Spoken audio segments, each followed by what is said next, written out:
Welcome back to another episode of Harmonious at Lunch, the show that fuels your business success. I'm Brandon Gano, your host and guide through the world of harmonious business growth. Today, we're unlocking powerful strategies with industry experts to help your business thrive. If you're a business owner, entrepreneur, or executive, you are in the right place. Join me and our incredible guests today on the journey to clarity, growth, and success. It is time to revolutionize your approach to business. Let's dive in with another episode of Harmonious at Lunch. Welcome back into some more bite-sized business advice. In today's episode, we're going to talk about how you live a story worth telling. That to me sounds intriguing. I think we've talked about even on some recent episodes how we might be asleep at the wheel in some cases, especially as business owners, just going through the same day every single day, Groundhog Day, right? Well, we want to get outside of that today, and I think we're going to have an interesting conversation about how to do just that. I have an amazing guest with me, Bill Blankschaen. Welcome to the show, and thanks for being here. Oh, Brandon, a pleasure to be here. I love that music, by the way. My foot was tapping. It was a lot of energy that you're bringing to the table. This is great. I love it. Shout out to Canva and their free music and templates. Couldn't do this without all of the amazing tools behind the scenes. But I'm excited to have you here, Bill. And you talked about you have 5 keys and a dynamic driver that, your words, not mine, guarantee success. Sure. That's a big claim, right? So I want to get to that, of course, because we're here because we want success. We're entrepreneurs. We want business success. We want personal success. And you have a path and a framework to get there. But I want to back up and talk about the story piece. Live a story worth telling. Yeah. What do you mean by that? Yeah. Well, I think we all are living a story. First of all, we need to understand that what we're doing in life is living out a story. Mark Twain put it like this. He was really kind of a cynical guy, if you know anything about Mark Twain. He put it like this. He called it living a soap bubble life. And he said, that's what we do. Most people do. They just kind of float around for a little while. They look kind of shiny in the sun and then pop. Life's over, right? And what did they accomplish? And he concluded, well, there's not much more to life than that. I disagree with that. But if we're not careful, we can accidentally drift into that. And especially as entrepreneurs, as business owners, we're often really driven, we're focused, we're on our goal. And if we're not careful, we can always have blinders on and not see the things that really matter and see long-term what really matters in life, to actually live a story that's worth telling someday, right? And so we have to be intentional about that in order to do it. Yeah, it's an interesting point. First of all, that's a terrible outlook on life. Mark Twain. Let's not live that kind of a life. But as business owners, I think, and I deal with a lot of our clients where they come to us and they'll say, I have a boring business, or my business, I don't have one of those sexy businesses, where people think they're going to be on the cover of Forbes magazine, and you talk about all these celebrity entrepreneurs, and I think it limits you to have that perspective. So what do you say to those people? Because I know you deal with a lot of ordinary entrepreneurs and businesses. I believe we all have a story, but what's the perspective shift that those people need to have? Yeah. Well, and I have a unique position because I deal with people across the spectrum, from big names like John Maxwell and Lewis Howes and all these kind of big names, to people you've never heard of but are out there building businesses, doing incredible work. I just spent a few days last week with a whole bunch of incredible entrepreneurs, and so I know they're doing great things. I think the key to that is to think about why you do what you do. Right. What is the why behind that? We get so busy doing, going, looking at what the next goal is, that we never stop. Again, step back, be intentional about that. And I think the key, what it comes down to is, in order to live a story worth telling as an entrepreneur in any setting, it takes faith to do that. It takes believing what you can't see. And I define faith in this way. I say faith is doing what you believe to be true, often in spite of what you see, sense, or feel.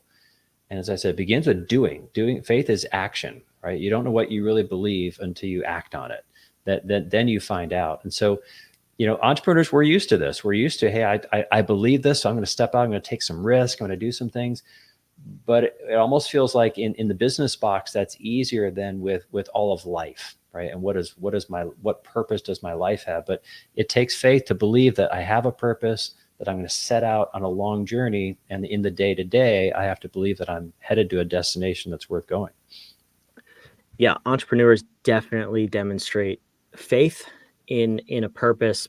I echo that, though, that we get disconnected from that, and most Mm. people don't even start with their purpose or their why, and it's very Yeah, easy to forget. So yeah, tell me, let's move into the yeah, 5 keys. What yeah. what what are the 5 keys, and how can we start to incorporate this on in how we approach our day-to-day lives? Absolutely. So as I go through each one, I'm going to share the key, and then I'm going to share like a key question to ask, right? So key number one is your personality. And by that, I mean, how are you wired for greatness? I think we get into trouble when we try to be someone we're not, but we don't actually study ourselves. We're so busy. We're just going, going, going. And so becoming a student of oneself is critical. We have to examine ourselves, and that could be different personality tests or behavioral hardwiring tests. There's all kinds of good ones out there, but it's more of a lifelong pursuit of becoming a student of who you are. And this was certainly true for me.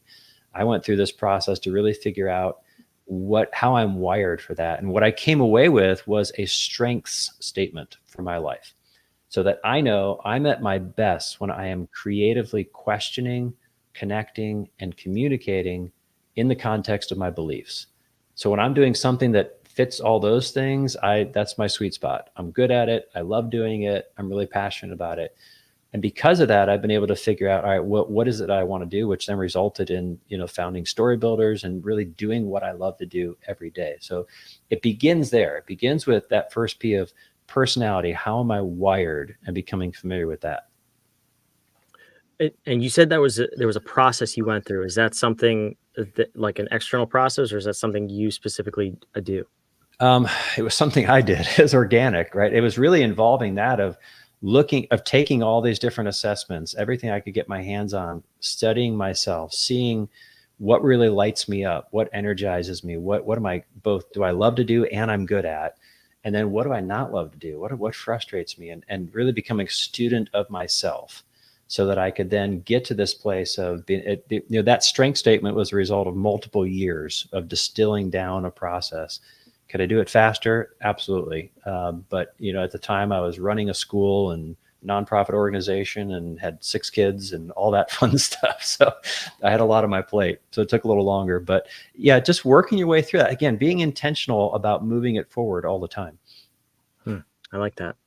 Yeah, that's knowing what you're good at is always powerful. And I'm curious too. I've heard a lot of people have opinions on this, where understanding what you're good at and staying there, and Mm. also understanding what you're bad at and improving. I'm curious which path Mm. you took, or was it a combination of both?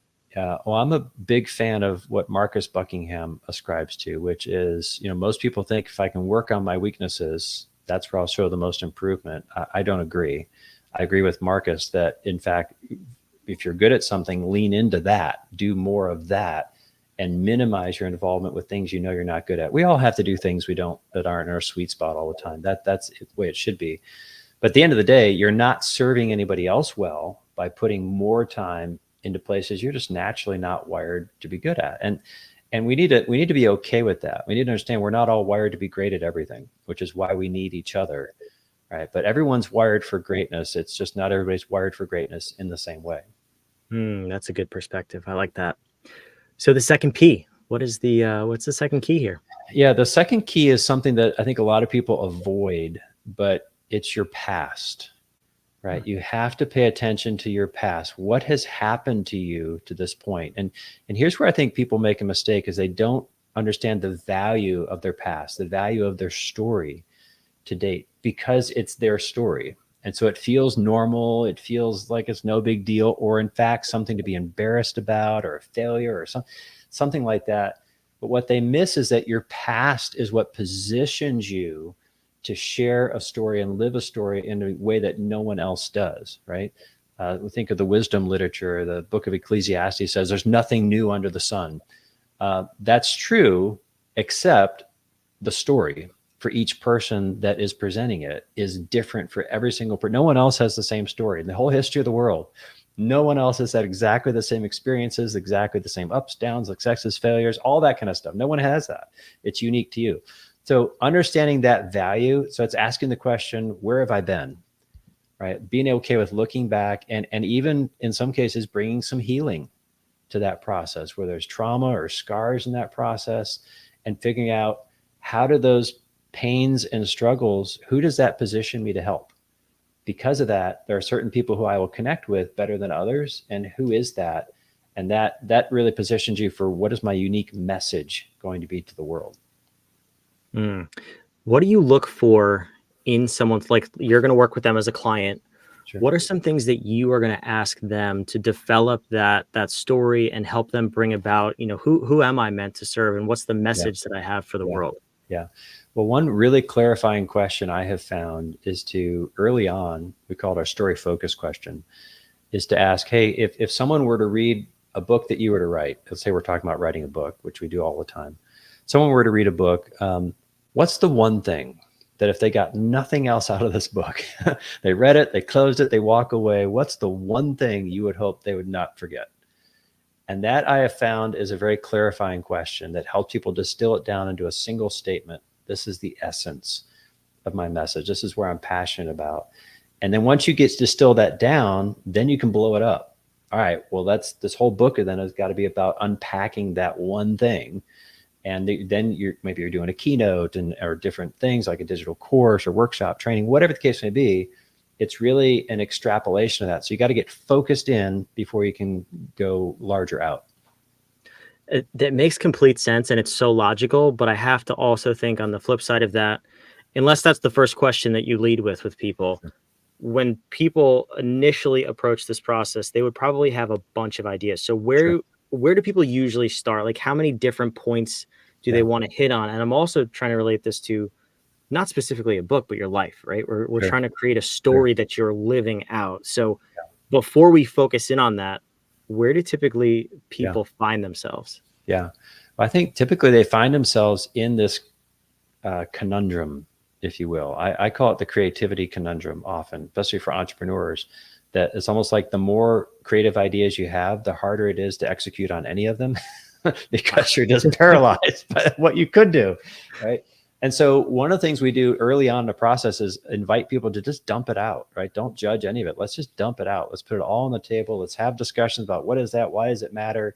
Allow us to help you sift through that and then to engage with you and say, hey, is this really what matters to you? Why does it matter? What is that about? Because you're looking for not only what matters to you, but what connects with the audience that you want to connect with and what makes sense from a monetary standpoint, right? All three of those things have to come together to really find that sweet spot. And sometimes we find, hey, you've got like 3 or 4 strong candidates and we just need to make them line up. Like, which one do you want to tackle first? Right. And these things would fit within that. And we can figure out that's really what we love to do. Buckingham calls it the strength theme. He calls it input. Right. As a child, that was me. I was always sucking up input. I'd read the cereal box 10 times every morning, just putting it in and being able to hold those ideas in suspense and playing with them. And that's something that we've just gotten really good at doing. Yeah, that's so cool. I like that process.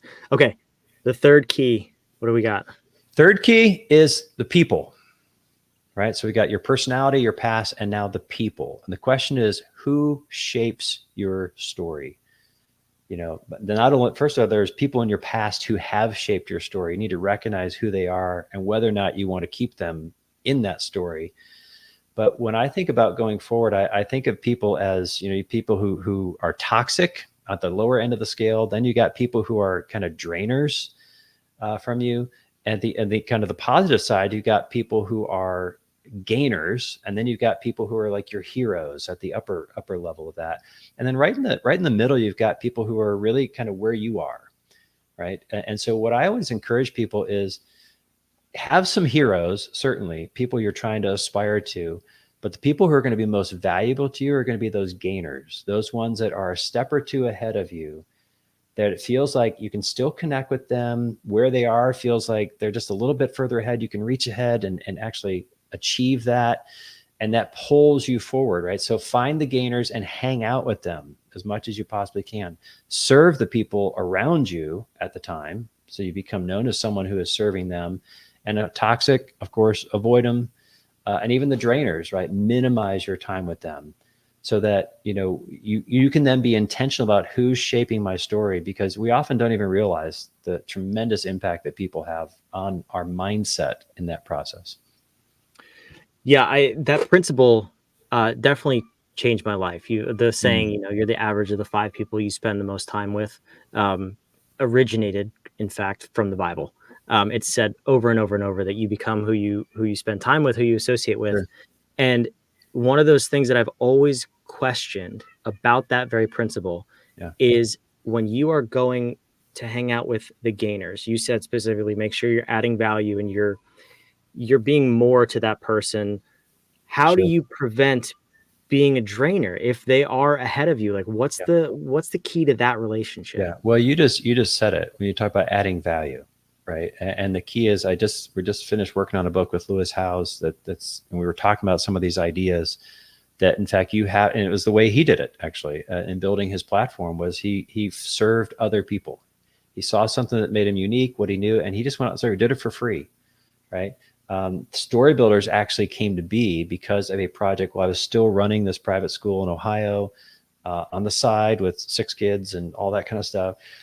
There was a book that had impacted my life. And so I got to know the author, and I had taught from his book in our school for many years. And I told the author, hey, look, I'm in. I love your book. I teach it. I've taught it for years. I'd love to add a curriculum element to this and do a study guide version of this book. And I don't want a dime. I don't want to get paid. I'll tell you that right up front. I just want to do it to be helpful. And because of that, I built a relationship with him, build a relationship with other people, that now I can look back and trace so much of our success with StoryBuilders came from that one nexus, that one point where I just served, right? And I found myself doing that a lot, and intentionally so, to just serve without any thought of what am I going to make on this deal or anything like that. Just be there for people. And when you do that, those people who are in that position, now you're on their mind. You've impressed them as someone who's there to help and add value, and they're able to contribute back to you often in some ways. Yeah, it's such a valuable principle too. I want to get to the last 2 Yep. keys and then the critical driver of success, but real Yep. quick, in case we like to keep these episodes within a relatively consistent window. That being said, you have an offer for the audience to connect with you and see if this is right for them. So where would you like people to go to connect with you? Absolutely. So if someone's listening and they're thinking, hey, someone told me I should write a book, or I've thought about writing a book, and you want it done exceptionally well with people you trust and who care about your message, let's have a conversation, right? So a book idea session, no charge, no obligation. We're here to help, we're here to serve you. mystorybuilders.com/story, mystorybuilders.com/story. Just reserve a time and let's talk to one of our senior story strategists. And we'll tell you, hey, you got something to work here, or you don't, go back to the drawing board or what have you. But we'd love to have that conversation. I love it. That's awesome. It's in the show notes wherever you're watching or listening down below, so you can find that relatively easy. But let's assume maybe the listeners, and I'm sure a lot of them do have a story. Let's assume they don't. What's the 4th P? What's the 4th key here that if we want to start building that story, well, what do we do? First of all, everybody has a story. Whether or not it's the right timing to write a book or the right fit, we can help them figure that out too. 4th key is your passions. What do you love to do? Right. And you notice this doesn't come until number 4. Some people start there and then try to make sense of it. But I think you got to lay the foundation, then ask the key question, what is it you really love to do? What are you passionate about? What lights you up? Right. And this is a struggle for entrepreneurs many times, because a lot of times they start businesses based on what they think will work, not necessarily what they're passionate about doing. And so I've had the blessing of being able to do both because I started with this process and realized I could build a business out of what I love to do. And so I would encourage entrepreneurs to be thinking, hey, what are the aspects of my business or how I'm wired that I really love, and lean into those? Or maybe it's I need to start another business that allows me to best pursue those passions. But you got to have that fire to be really meaningful to you. I like that one, and I do like that you put it where it is, number 4, because on the flip side, I think starting a business just out of passion can also be a little dangerous. I mean, you have to have the combination of multiple elements. Yep. So I like that there's that balance there. Totally. Okay. Enough of me talking. I'm so curious about the different keys, and then the critical driver of success. So what's number 5? So key number 5 is your purpose. So Lewis and I talk about this as your meaningful mission. What is your meaningful mission, right? Now you got to get clarity. You've got that framework. You're so eager to get going. Now you got to get super focused, laser dialed in on that, your meaningful mission. Like, so for StoryBuilders, our meaningful mission is to serve 1,000 story partners to help them tell their story well in a way that makes the world a better place. Now, 1,000 doesn't sound like too many for most businesses, but when the people you're working with are touching millions and millions and hundreds of thousands and tens of thousands of lives on a regular basis, we think of ourselves as a catalyst, right? We help elevate everything they're doing and bend their growth curve upward. And so that's our mission, right? But we know what that mission is. We talk about it a lot. We keep it front and center. And so that, to live a story worth telling, you've got to be on mission. It's got to be meaningful to you. And it has to be a mission, something you have to go out and achieve. And a good mission is going to be a little hard, right? It's not going to come easy. It's going to take some work.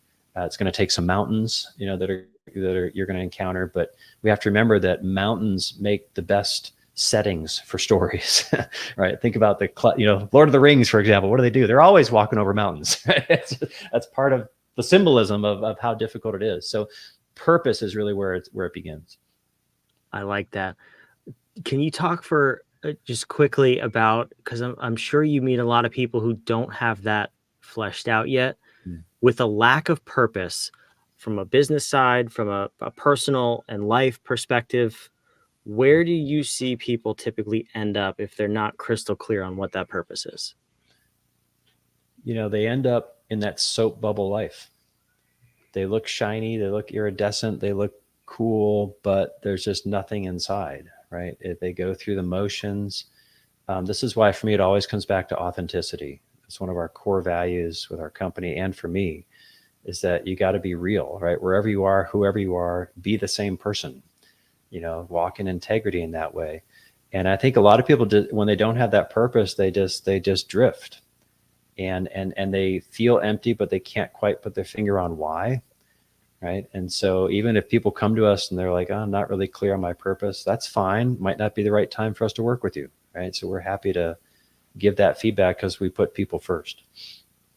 Yeah, that's a great perspective. It's one of those things that I see probably more often than anything else.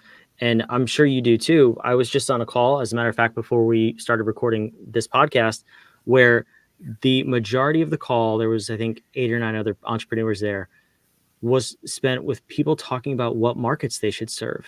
And these are established businesses, and they're just wishy-washy on, should I go into this market? Should I go into this niche?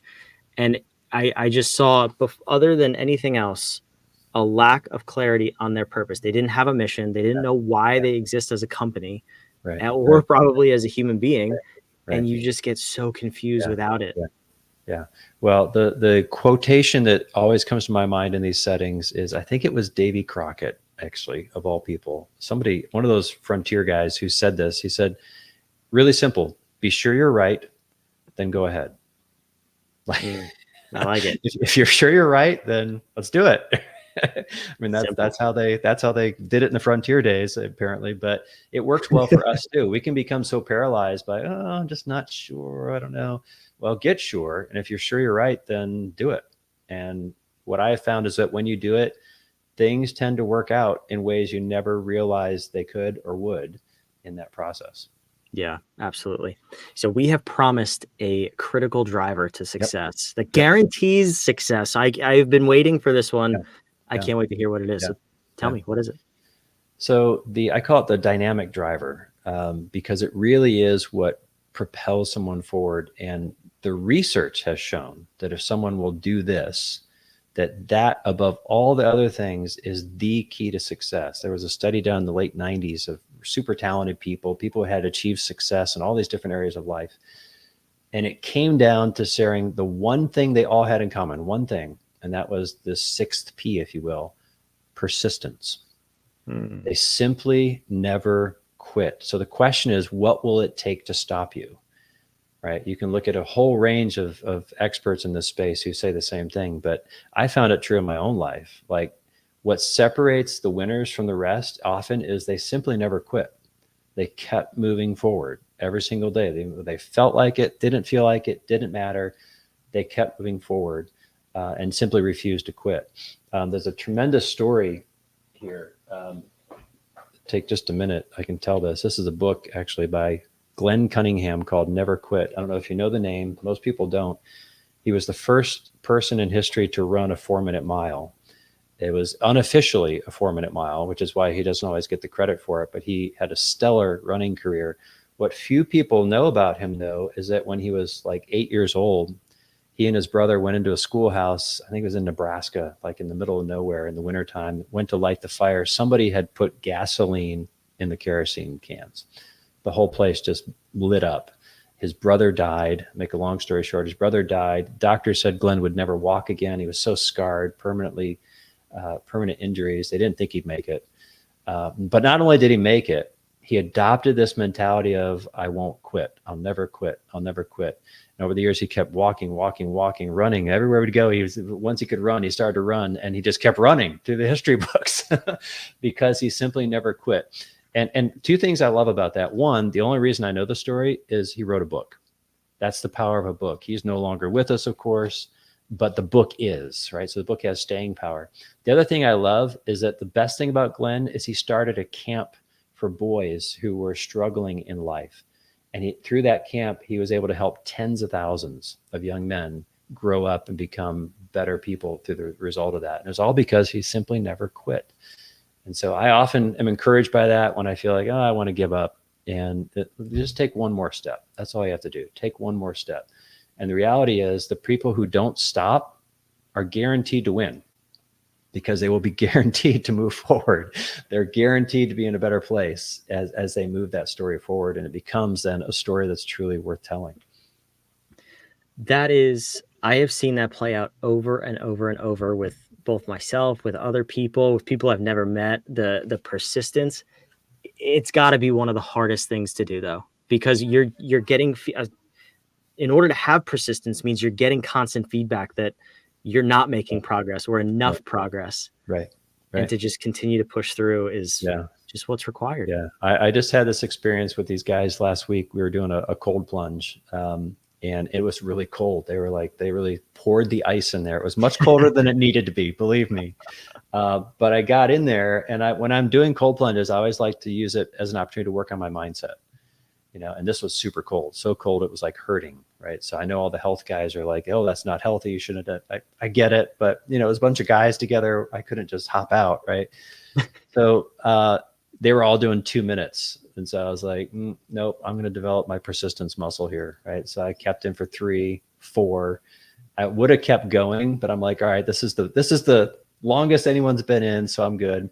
Then of course, 2 guys after me were like, well, if you did 4, I'm going to do more than you, right? But the point is an opportunity for me to develop that dynamic driver, that persistence. I'm just going to stick it out, even though it hurts a bit. I'm going to stick it out, push through, knowing that developing that muscle, I can use it in other places in life.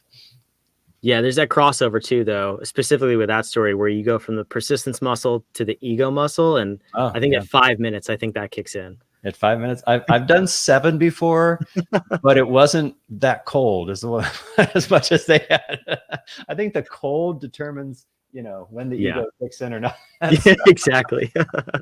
I love it. Bill, this is phenomenal. I'm sure you could talk for hours and days on this topic, and there's so much more to unpack that I wish we had time for, but we don't. But I love to end these episodes with action, because I do not want the listeners to just hear this and go about living the same old story, right? Let's create a story that's a little bit more worth living, a little bit more inspiring, on purpose, on mission.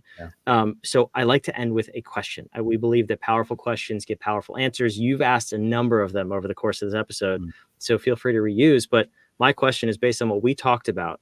What would you want the listener to walk away and ask themselves until they got that powerful answer? Excuse me. Yeah, I would want them to be asking, do I believe my story is worth telling? And there's a secondary question to that of, if not, why not? Or if so, why so? Right? Because I think a lot of people never give it a thought. Because it's a scary question. Do I believe my story is worth telling? Because the answer might be, I'm not really sure. And where does that leave me? Or I'm pretty sure it isn't. Where does that leave me? Right. That means you got to take action, right? So it's a question that might create some unease with people. And I hope so, because that's how we grow, is we recognize where we are is not where we should be. And so that can move you then to engage with these personality paths, people, passions, purpose, and do it all with persistence. And I'll tell you what, you do that and commit to doing that, I guarantee you 3 years from now, your life is going to look very different. It's going to be a far better place, and you're going to be much more confident. Yes, I am living a story that's truly worth telling. Yeah, that's awesome. That's a great question. And if it is yes, and you want to tell the story to people, I would encourage you, again, down below, mystorybuilders.com/story. Go talk to a member of Bill's team and see if there's a book inside of you. I think that's fantastic. Bill, thank you so much for being here. Brandon, my pleasure. My pleasure. Appreciate it. For those of you watching, listening, wherever you are, make sure you subscribe. We love bringing this content to you every single day of the week to help you move your business and your life forward. And of course, build a more harmonious business and life. Thanks for being here. We'll see you on tomorrow's episode.